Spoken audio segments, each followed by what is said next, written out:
Hi, welcome to this video which is going to take you through some of the processing work you can do with your first drum recordings to help clean things up and make things sound good, etc. So you can see here we've got a 5-track drum recording. So we've got our kick drum, snare top, snare bottom, and then we've got our 2 overheads which have been recorded as 2 mono tracks.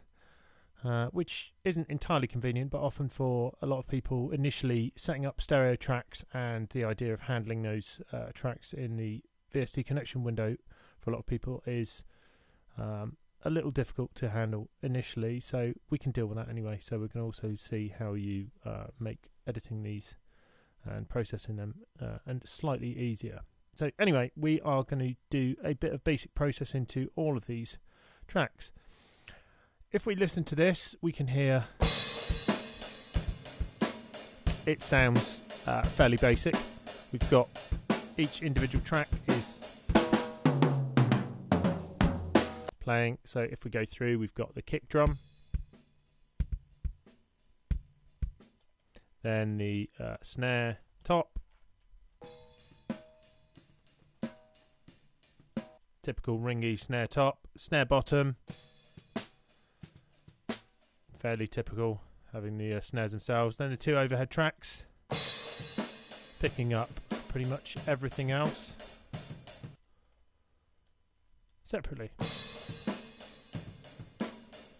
Okay, now we have a few problems. Now the first thing is we can't change the laws of physics, and as a result of the fact we've got here 5 different microphones picking up the same things happening, we have timing differences which can lead to issues, and we're going to try and minimize them as much as we can. So if we take this hit here, so here we can see the bass drum is being hit. Now if I turn up the wave gain control here so we can see things a little clearer, we can see that on the other tracks, in fact I'll go a bit far with that so we can see it a bit better. So where this bass drum hit happens, we can actually see it happens on the other tracks as well, but there is a time delay depending on how far away it was, and also we have problems of phasing.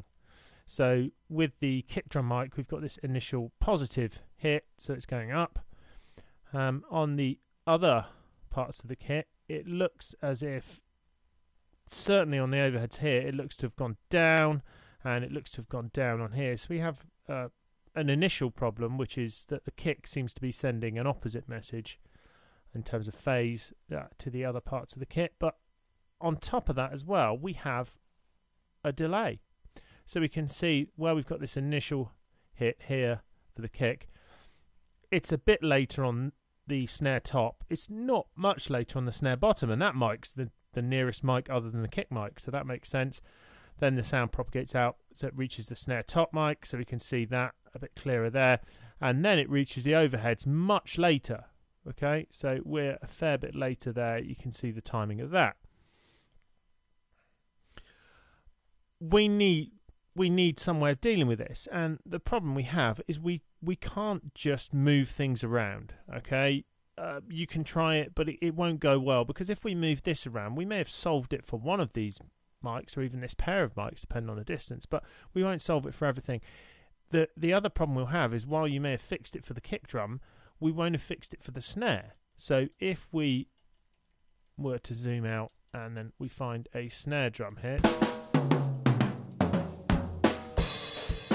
so there's a snare drum which we're going to go for, the same kind of thing happens. So we can see that there's a bit of a delay from the snare sound getting to the overheads, and also the snare drum you can see here is being picked up later on, a bit later on, by the kick drum. So this is an issue because we have all these different timings. Now this is going to give us 2 problems. Firstly, we will have phasing, and this will lead to an effect called comb filtering, which you can look up, shall we say. I will try and do a video at some point, but it's an effect where the frequency response of the sounds that you've recorded will be changed by the fact that some frequencies will cancel out, or phase rather, to give you a decrease in that particular frequency.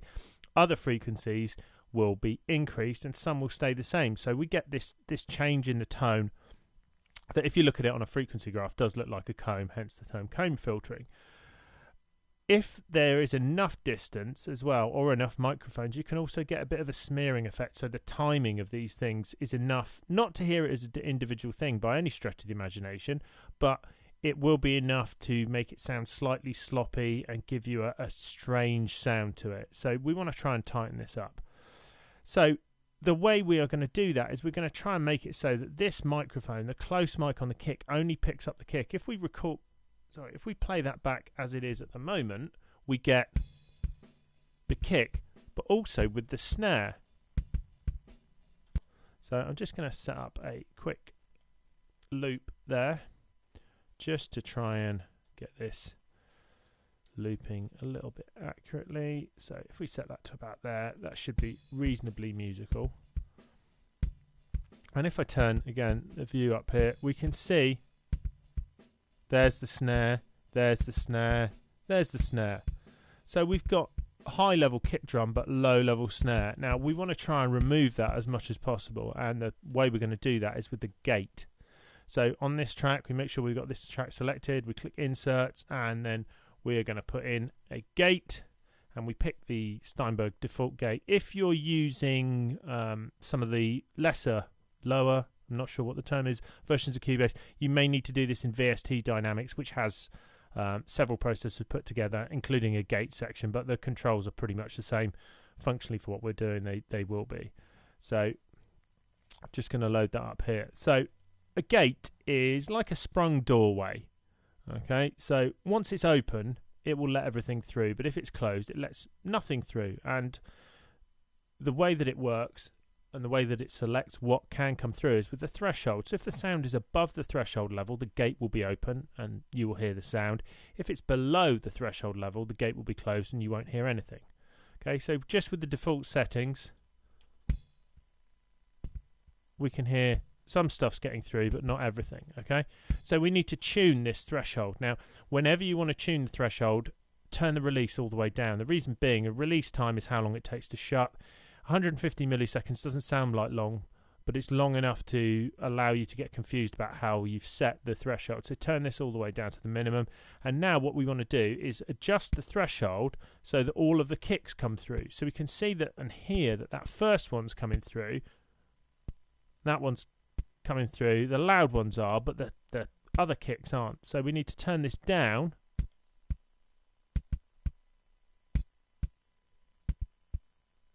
So they're just about getting through now. Okay, so maybe we'll just turn it down just a bit more, because unless we listen through to the entire thing, so if we zoom all the way out, we may see later on there's a few low kicks here and there. Now I'm not going to do this whole thing because I want this video to be reasonably concise, but you're going to need to go through the whole thing just to make sure that there aren't any quiet ones not triggering the gate. Okay, so now we've got that, what we can do is put the release time to something a little more relaxed and make the kick sound a bit more natural. Okay, so I'm going to put that to 80 as a starting point.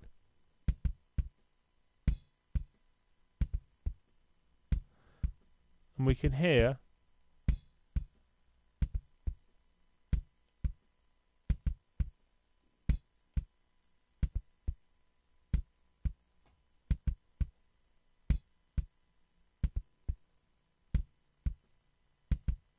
if we go too high with it, you can hear it's still closing. So it's still closing at this point and just letting those through, but set it to about there. But you can hear it's actually it's working reasonably well. So maybe we need a bit of a quicker release, a lower figure here. So it's just kind of getting through, particularly on this one, but compared to with the gate turned off,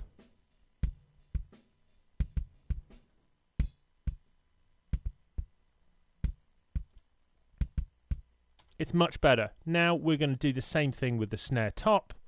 So the snare top,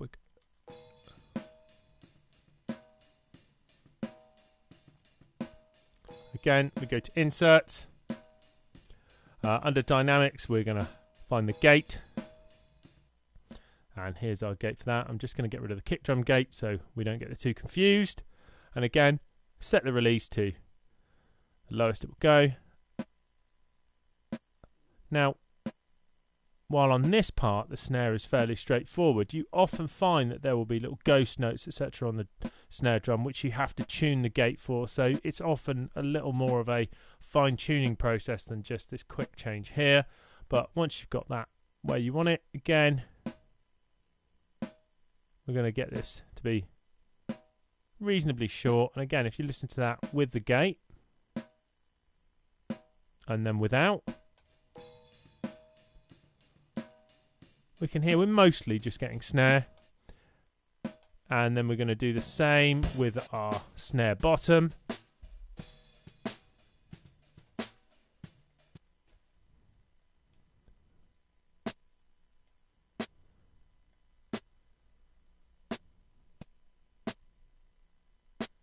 And we're just picking up that, I think. Yeah, so we just want to go maybe a little higher on that. Now, often with a bottom snare mic, the initial ring can be way too long. So this actually gives you the option to tailor it. And remember, you can also use the hold time. So hold is how long it stays open for, and then release is how long it takes to close. So you can customize it much like you would the ADSR on a synth. Again, that's okay. Compare that with that.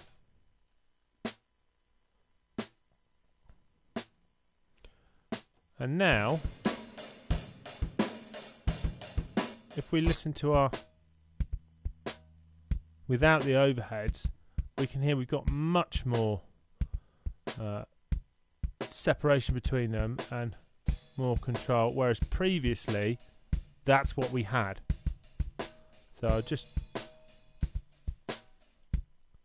Now, obviously, that does sound a bit unnatural at the moment, but the reason is, or rather the reason we can get away with that, is we can use the overheads, and the overheads are going to help fill in the gaps but still allow us to use our close miking techniques on the kick and the snare, etc. So now I'm just going to pan these two. So I'm going to pan my left overhead over to the left and my right one over to the right. So you can see here the two overheads have been done as mono tracks, and if we want to do anything to them, we would have to alter both tracks. So you'd need to click here to change the level and then change the other one to reflect that.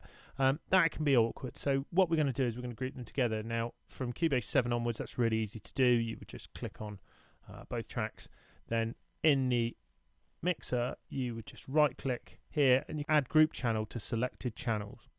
Okay, so we click that. I'm going to call it overheads. And now we've got one fader, which you can see here is going to let us control both of them. So we're controlling the level we're hearing them, but we don't have to do those individually. And that's going to extend to our EQing. But to allow us to balance this up, it's much easier to control the overheads level overall doing that rather than it is with individuals. So now if we get the solo off, we can control from no overheads somewhere kind of reasonable, then start maybe doing a bit of balancing on this.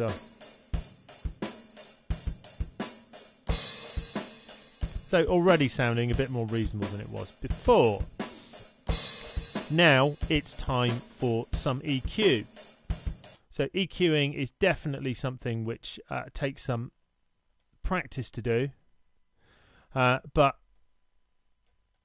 we will cover it in another video. But effectively what you're going to want to do is to try to improve the quality of what you've got, or remove anything undesirable. So in the case of our kick drum, it's okay if you don't like a very powerful kick, but certainly this would definitely be a case where ideally you would have placed the mic a bit better, or a lot better. But we can hear with our EQ, if we set it to nice and narrow, and we can hear different. So there's the fundamental of the kick, and then we've got the first harmonic, and then what often surprises people is that there's all this other energy available. So Now if you make it too narrow, there it sounds like a beach ball. You can just hear it vibrating. So generally that wouldn't be what you want. You would want something a little more general, and we're just going to give it a bit more oomph. So that's given that a fair bit more power, and as you can see in this version of Cubase, it shows you where the EQ curve is affecting the spectrum analyzer output. So without it, there we go. Okay, now snare drum. Snare drum is often a place where we've got so much in here. So if we turn on band 2, make it narrow with the Q control at the bottom, and then just go up, we can hear we've got a fairly quiet fundamental of the drum, then a harmonic, and then moving up, loads of different harmonics of the drum, and then we hear the snare.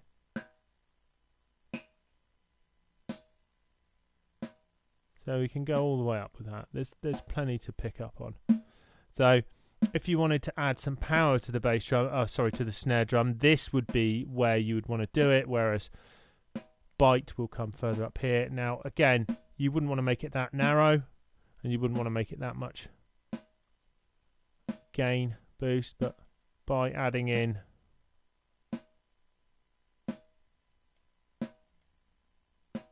you can hear it's given that more power.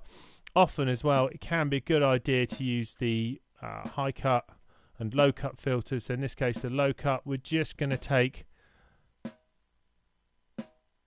some of this low end out to try and ensure we're not going to end up treading on anyone else's toes.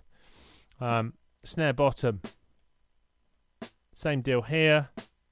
So I'm just going to turn that on and cut out some of the things we're not interested in, and then with this, it's that kind of trashy area. So I'm just going to leave that like that because we want to do this quickly, but you could spend quite a while fine-tuning these. Now often you find once you've boosted the bit that you actually want about these, you actually need to bring the level down, because now the snare bottom for me is way too loud. So excuse me, just going to bring, so it's doing the right thing, but there was too much of it. And our overheads, so in the case of the overheads, if we're going to EQ them, we would do that on the group channel, not individually, because we want the same EQ applied to both of them. So here, they're a little dull sounding, so I'm just going to dial in a bit of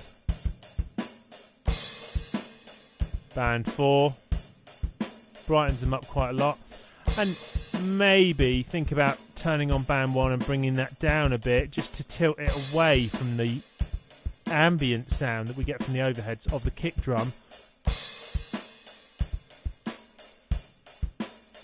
to tighten things up. So bear in mind that this was a first attempt at recording the drums for somebody, and they've done what was asked for in the task, but clearly the sounds could all be improved. But even from that, we've managed to get a drum kit which sounds reasonable for a first attempt.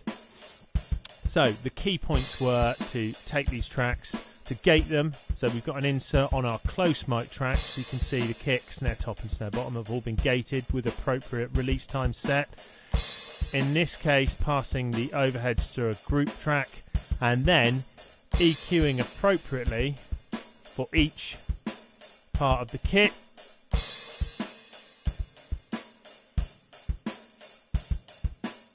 To allow it to sound more the way we want it to, and generally trying to avoid EQ curves that look like the Alps unless things have gone really wrong, and generally if things have gone really wrong, it's time to re-record. So now we've got a kit which sounds okay. So go through these steps every time you recorded a drum kit. Once you've made sure the tracks you've recorded are as good as they can be, then by doing this you're going to help tighten everything up, and it's night and day between the two. So what I'm just going to do now is I'm going to mix these two down. So we're going to mix this down with everything as it is here. So let's just do that. So we're going to do an audio mix down, put that in our project folder, and call it drums with processing. Okay, and import that to an audio track. So there's our drums with processing, and then I'm just going to turn everything off. So turn off the inserts and also turn off the EQ on every track.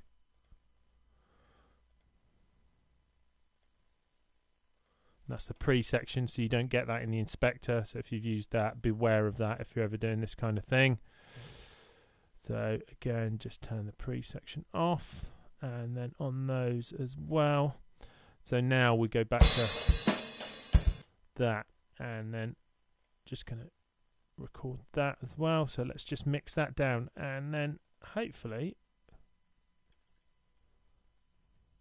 drums without processing.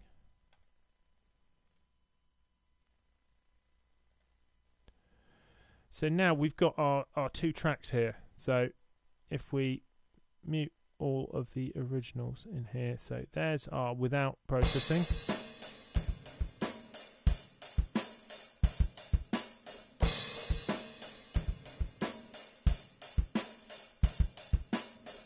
Hopefully you can hear that. So you hear a bit less with the original. So here's the unprocessed track. So you can hear there's quite a bit of sort of audio junk happening, and then with our processed one, it's much more focused. So the bass drum and the snare top and bottom mics are much more in focus. They're much closer and sounding cleaner, and that's despite having done the level changes. So that hasn't, taken that into account.